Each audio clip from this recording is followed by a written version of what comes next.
So today's the day we get the CRF 110s out for the first ride. So got some new bits coming through the post too, so let's have some fun with this one. Morning, little Honda. So I already fitted it. We got my new gear lever. Way, looks a bit more bling. A bit better than the little stubby one that it comes with anyway. But at least now, as they're quite low, when it hits the berms, it'll fold in. We've got the little bracket coming for the support on the actual shaft itself as well. But we are currently waiting for Reese to get his, and let's get out and do some pittying. Way! Got the 110s out, and we got James out on his one. Way! Bit filthy, but they're all going to be in a minute. And where's Reese? Go on, Reese!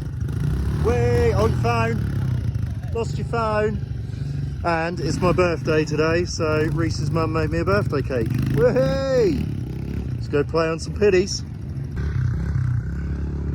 Lovely day, finally. Yesterday was peeing it down. Wow, it's a little wet though. It's really hard to get traction. Go on, Reese. I know, it just wheel spins. It don't grip up.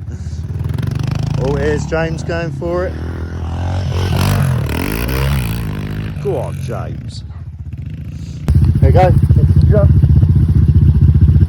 Actually, like really high berms, you can hit like black. Yeah, right.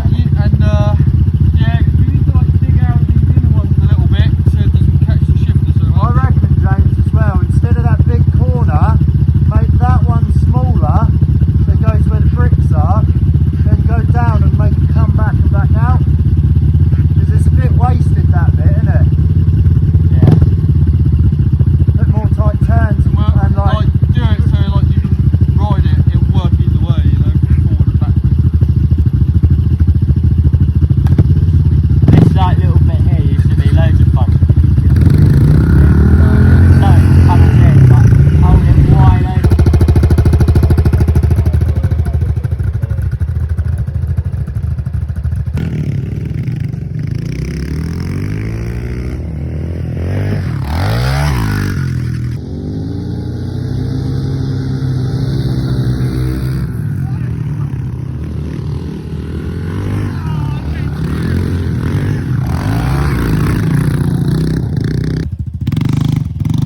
it is really slippy. Cannot get any grip. But let's get some of the kicker.